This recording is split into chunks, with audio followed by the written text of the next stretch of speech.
सभी को जय मसीह की। आज हम जानते हैं कि मनुष्य जाति का सबसे बड़ा पाप क्या है। मनुष्य क्यों पापी कहलाता है।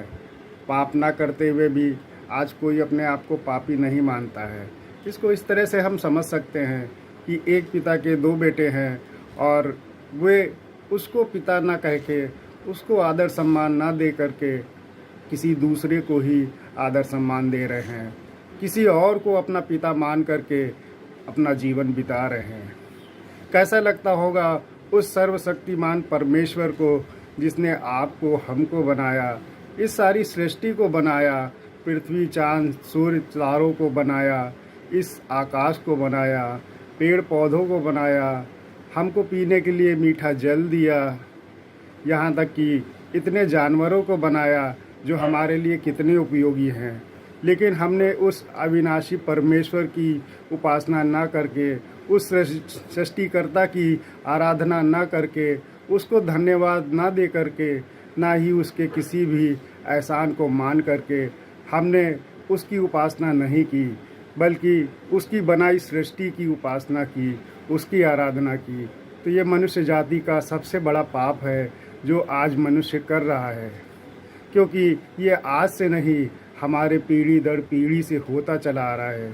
हमारे डीएनए में पाप है, क्योंकि हम ये आज से नहीं, करोड़ों साल से करते हुए चले आ रहे हैं। परमेश्वर ने हमको इसीलिए हमारे पापी स्वभाव के आधार पे हमको छोड़ दिया, ताकि हम पाप करते रहें और उस पापी जीवन के द्वारा जीवन बिताते हुए ही मर जाएं।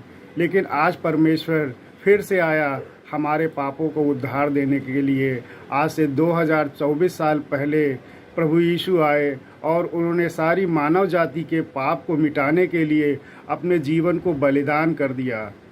पहले के समय में अपने पापों से छुटकारा पाने के लिए लोग बलि चढ़ाते थे, लेकिन मनुष्य के पाप के छुटकारे के लिए किसी इंसान की बलि जरूरी थी, जो परमेश्वर ने अपने पुत्र यीशु मसीह को भेज करके उस बलिदान को पूरा किया और सारी मानव जाति को एक उद्धारकर्ता के रूप में यीशु मसीह को दिया।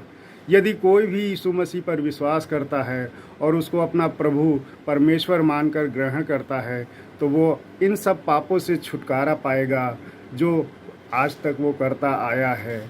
यीशु मसीह एक ऐसा परमेश्वर है जो क्रूस पर अपने जीवन को देने के बाद तीसरे दिन मुर्दों से जीवित होकर बाहर आ गया था और हमको एक नया जीवन दिया।